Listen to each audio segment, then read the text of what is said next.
ఆ పెద్ద కవర్ లో ప్యాక్ చేసేయండి. అలాగే నాన్ స్టాటిక్ ఎయిర్, ఇక్కడ స్టాటిక్ ఎయిర్ అంటే ఓన్లీ బ్యారెట్ పేపర్ రిలేటెడ్ గా వస్తాయండి.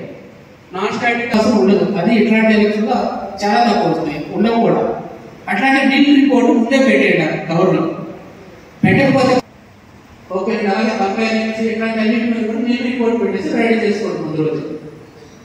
వీటితో పాటు బ్యారెట్ పేపర్ ఉంటుంది. బ్యారెట్ పేపర్ మీద డిస్ట్రిబ్యూషన్ మార్కు పైన కౌంటర్ ఫైల్ మీద, కింద బ్యారెట్ పేపర్ మీద కూడా పెట్టాలండి. అది ముందు రోజు చేసుకోండి. జాగ్రత్త చేసుకుంటే చాలు. ఒకటి ఫార్మ్స్ అవి డిపార్ట్మెంట్ కూడా ఉంటాయి, వాటినే కాన్సన్ట్రేట్ చేస్తాం.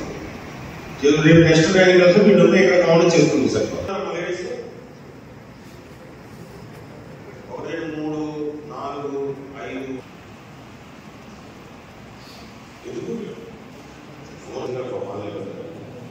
చేస్తారు. మీకు ఇంట్రెస్ట్ ఉంటే చేసుకోండి.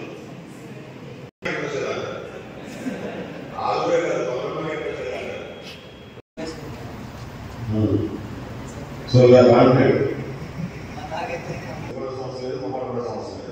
తెలుసుకున్న మాకే మంచిది. నేను ఇటువంటి విషయాలు మిగతా విషయాలు కాదు, నాదేది ఇటువంటి విషయాలు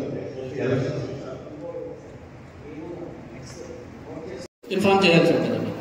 తర్వాత ప్రొసీడ్ అవుతాం. నెక్స్ట్ ఇక్కడ వెరిఫై చేసుకున్నవన్నీ కరెక్ట్ గా ఉన్నాయనుకున్నప్పుడు, లేదా ఏమైనా డెఫిషియన్స్ ఉంటే చెప్పి వెరిఫై చేస్తాం. వెరిఫై చేసుకొని ముందుకెళ్తాం. ముందుకెళ్ళినప్పుడు మీ పోలింగ్ స్టేషన్ రీచ్ అవుతారు. రీచ్ అయిన వెంటనే ముందు మీరు in and around polling station కొనుగోలు ఇన్ఫ్రాస్ట్రక్చర్ ఉందా లేదా, అలాగే ఎంసీసీ వైర్ చేసేయాలి.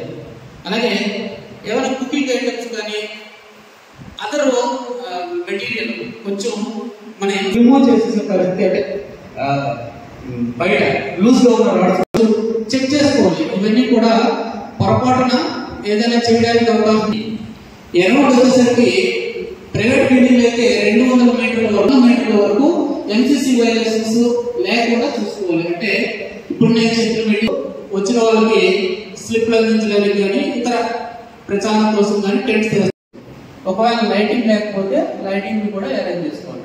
అరేంజ్ చేసుకొని కంపార్ట్మెంట్ ని రెడీ చేసుకోవాలి. ఆ తర్వాత పోలింగ్ 8 గంటలకల్లా పోలింగ్ స్టార్ట్ చేయడం.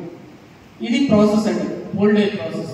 అక్కడ పోలింగ్ స్టార్ట్ అయిన తర్వాత మనం ఆల్రెడీ మన పోలింగ్ ఆఫీసర్ 1 2 3 వాళ్ళు ఉన్నారు. వాళ్ళ డ్యూటీస్ వాళ్ళకి ఆల్రెడీ అసైన్ చేస్తాము. అది ఏంటంటే వాళ్ళ డ్యూటీస్ అని ఇప్పుడు చెప్తాను. నెక్స్ట్ వాళ్ళ డ్యూటీస్ కంటిన్యూ చేస్తున్నప్పుడు ఎక్కడైనా పీఓకి ప్రాబ్లం వచ్చినట్లయితే, ఒక డౌట్ వస్తే వాటర్ మీద, ఆయనేమో ఆ వాటర్ ని ఆపి దాన్ని ఎంక్వైరీ చేసే అవకాశం, ఎంక్వైరీ చేసే అధికారం పీఓకి ఉందండి.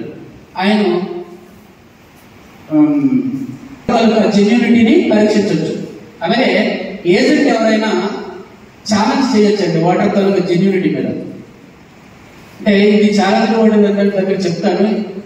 సపోజ్ ఏజెంట్ ఎవరుంటారండి, మాక్సిమము ఆ పరిసరాల్లో తెలిసిన ముఖం, అంటే ఇప్పుడు టీచర్ కాన్స్టిట్యున్సీ కాబట్టి మేబీ టీచర్స్ ని వేస్తారు. ఎందుకంటే వాళ్ళు వాటర్ ని ఐడెంటిఫై చేసే విధంగా ఉండే వాళ్ళని వేసుకుంటాం ఏజెంట్ గా.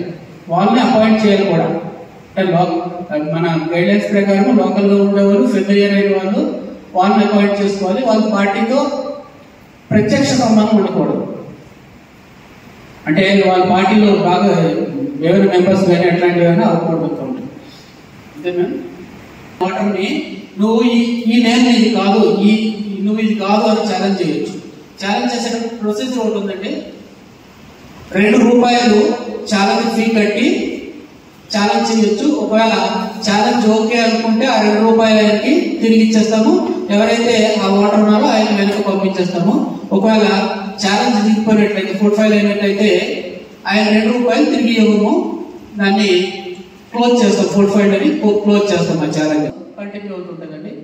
ఇది పోల్ డే యాక్టివిటీలో మనం ఈవినింగ్ అయిపోయిన తర్వాత 4 గంటలకల్లా క్లోజ్ చేసేయాలి.